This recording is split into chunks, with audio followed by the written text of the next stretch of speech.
this video, I will be reading to you from the beginning of the story up until Beowulf and his men arrive in Denmark. So, the Spear Danes, in days gone by, and the kings who ruled them had courage and greatness. We have heard of those princes' heroic campaigns.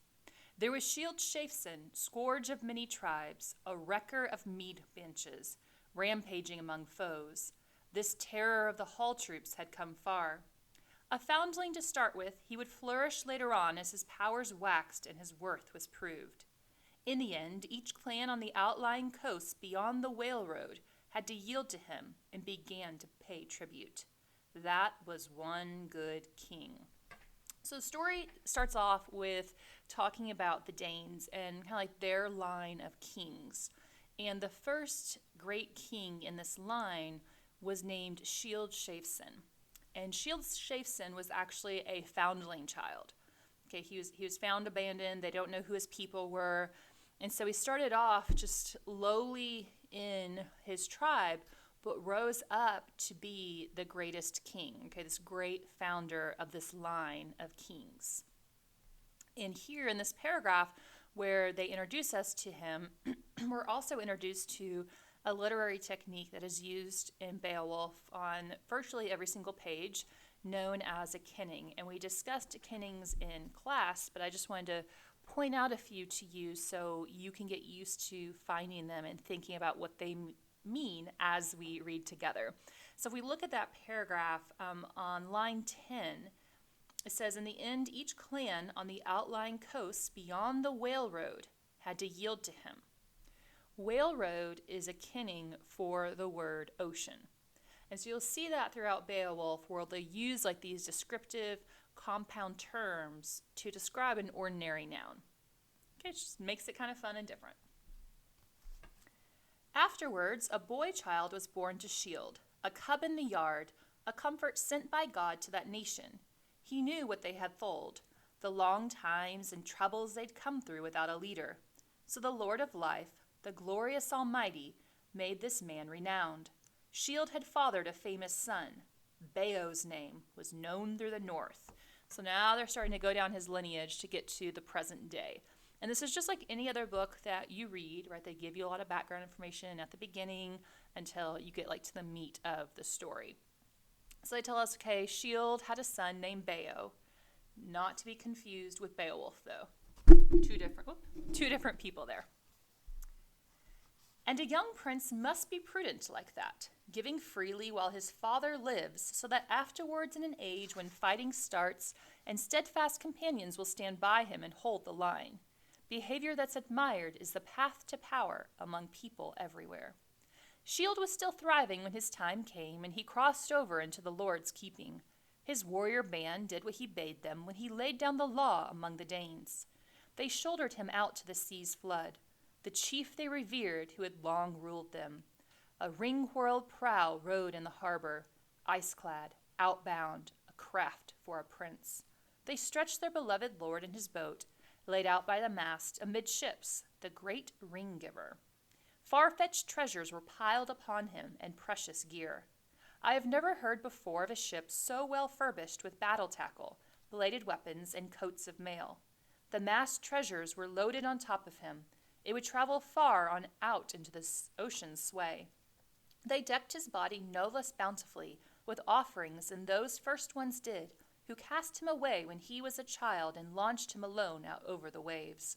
And they set a gold standard up high above his head and let him drift to wind and tide, bewailing him in mourning their loss. No man can tell, no wise man in hall or weathered veteran knows for certain who salvaged that load. In this long paragraph here, we have a description of Shield Shafson's funeral. And in the background notes for Beowulf, you might recall that we talked about the treasure of Sutton Hoo, okay, and the burial grounds found there, virtually untouched. Okay. And in that tradition, right, they took the boat and they buried it underground with the warrior or great king and his treasures and all of his armor. Here in this book, we have the same concept, but instead of burying the boat, they set it out to sea with the body and the treasures on it. And so it's telling us all about how Shield had this great funeral once he passed away. We also have several kinnings here, and one that will appear over and over again is the one ring giver. Okay, ring giver in this book is a very popular kinning for a king, because back then a king would give a ring to his thanes, his most trusted warriors that were close to him. And so the king was called a ring giver because he would give a ring to those men.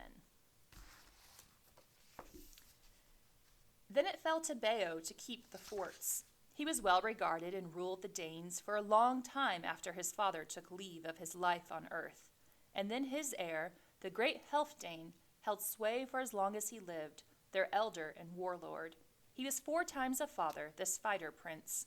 One by one they entered the world, Herogar, Hrothgar, the good Helga, and a daughter, I have heard, who was Onelia's queen, a balm in bed to the battle-scarred Swede. Okay, so again, we're continuing to go down that family line. And now in this next line, we're going to get to the main king of our story, Hrothgar. So he's going to be the main king of the Danes throughout Beowulf. The fortunes of war favored Hrothgar. Friends and kinsmen flocked to his ranks, young followers, a force that grew to be a mighty army. So his mind turned to hall building. He handed down orders for men to work on a great mead hall meant to be a wonder of the world forever. It would be his throne room, and there he would dispense his God-given goods to young and old, but not the common land or people's lives. Far and wide through the world, I have heard, orders for work to adorn that wall-steed were sent to many peoples. And soon it stood there, finished and ready, in full view, the Hall of Halls. Heorot was the name he had settled on it, whose utterance was law. So Hrothgar is a great king. He is victorious in battle. He brings glory, fame, fortune to his people. So much so that he builds this giant mead hall for his people. Mead halls back then were the center of their communities. It's where everyone would go and eat. If you think about like the long tables that you see with benches in the movies, right? You'd go eat, you'd hang out, you would drink, you would hear stories by the scopes, right? That would sing these epic tales. And so that really was the heart of their community. And he builds one for them, a mead hall. A mead is like a type of alcohol they had back then, so it was called a mead hall. He builds Heorot for them.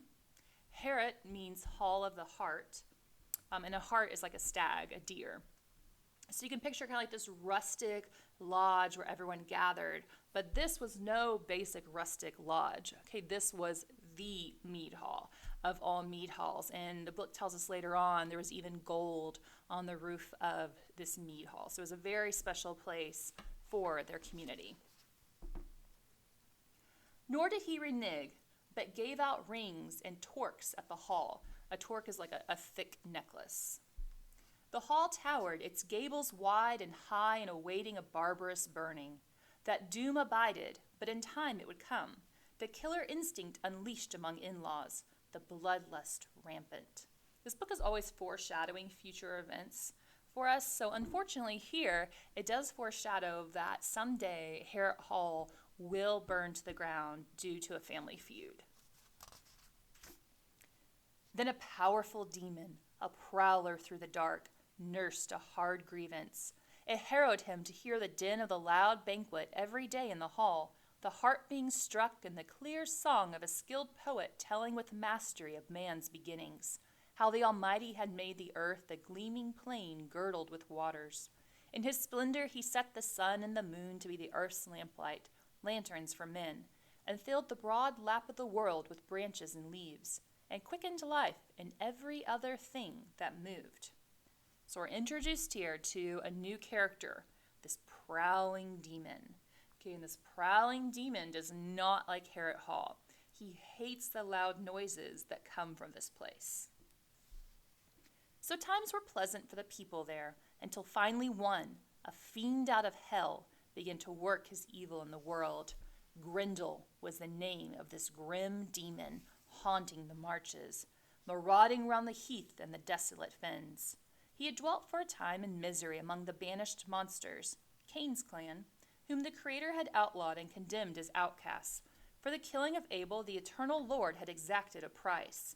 Cain got no good from committing the murder because the Almighty had made him cursed. And out of the curse of his exile there sprang ogres and elves and evil phantoms and the giants too, who strove with God time and again until he gave them their reward. So this demon that's lurking around that hates the music and the noise coming out of Harrod Hall, his name is Grendel. And we're not given a physical description of Grendel, but more just like a picture of like he's a demon, he's a fiend from hell. And we also learn that he is a descendant from Cain. Okay, and this is the same Cain as the Cain from the Bible, right, who killed his brother Abel.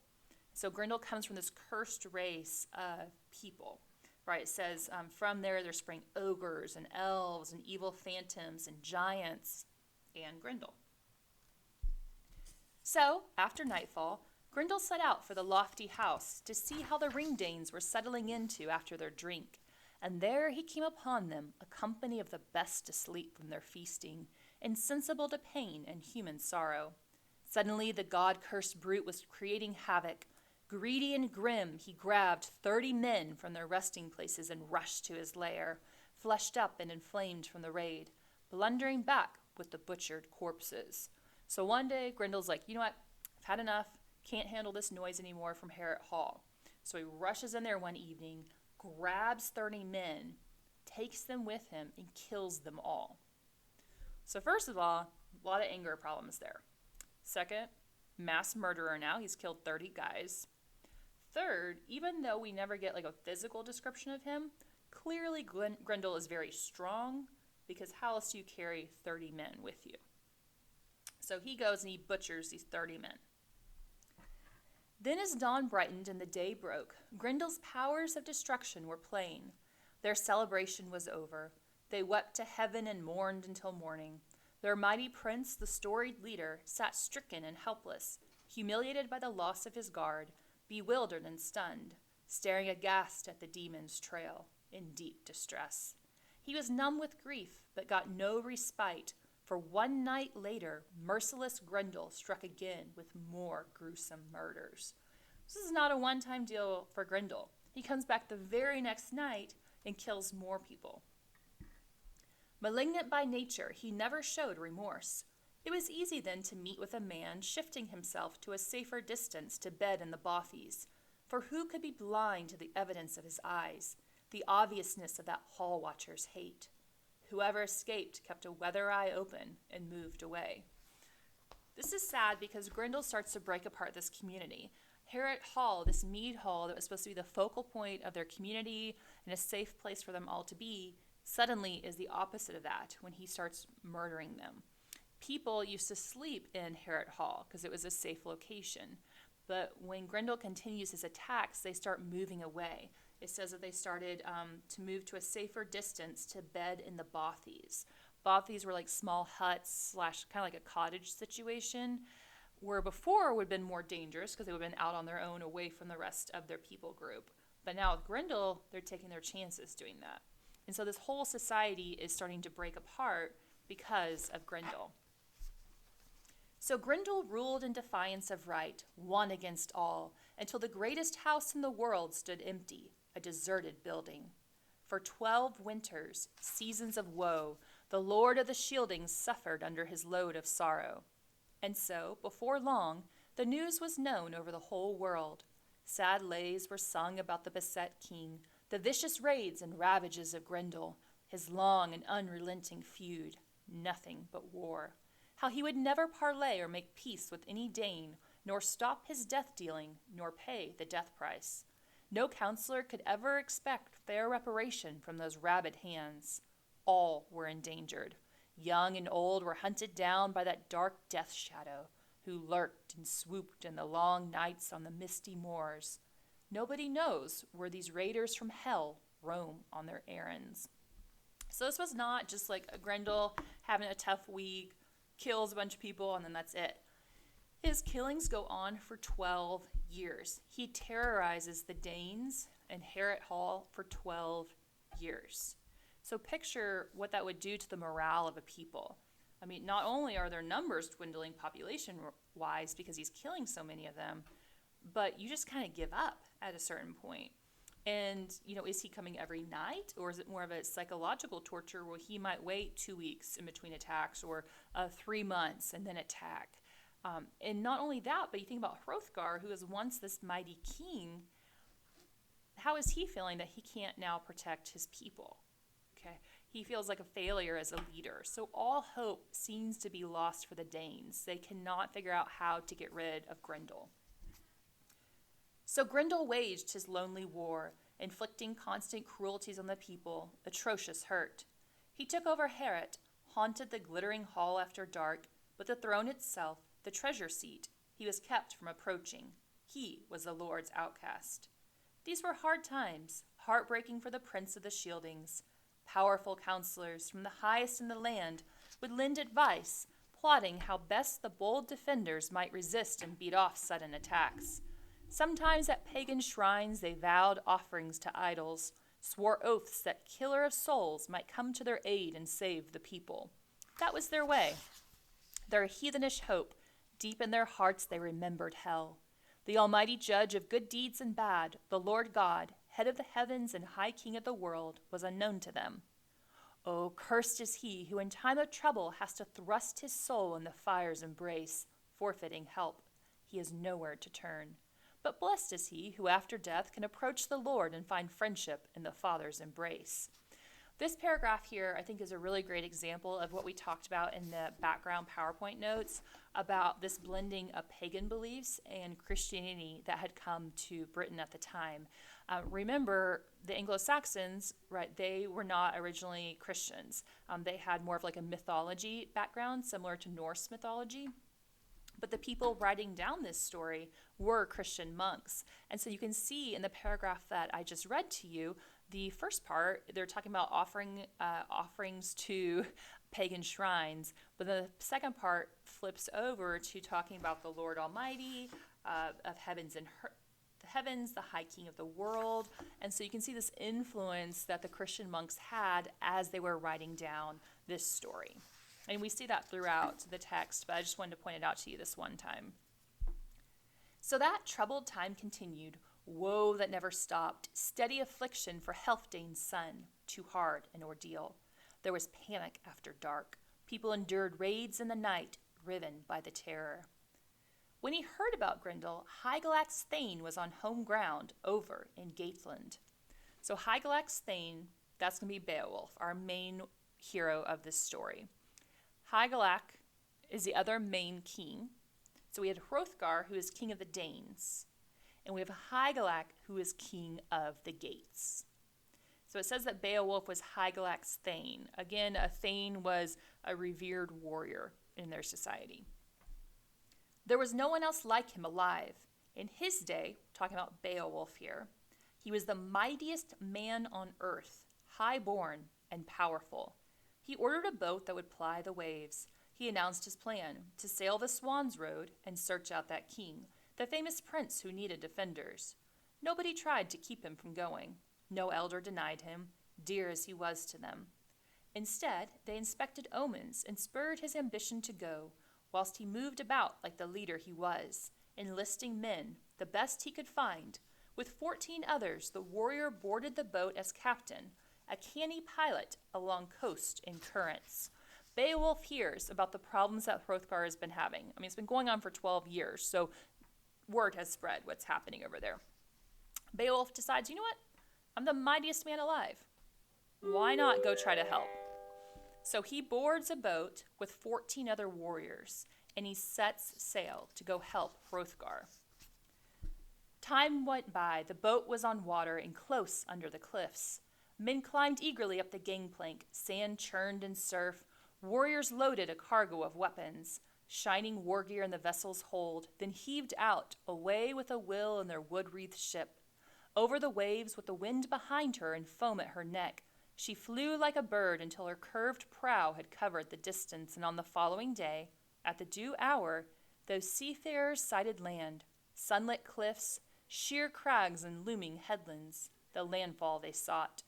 It was the end of their voyage, and the gates vaulted over the side, out onto the sand, and moored their ship. There's a clash of mail and a thrush of gear. They thanked God for that easy crossing on a calm sea. So our time here ends with Beowulf landing, and he is going to go help Hrothgar with Grendel.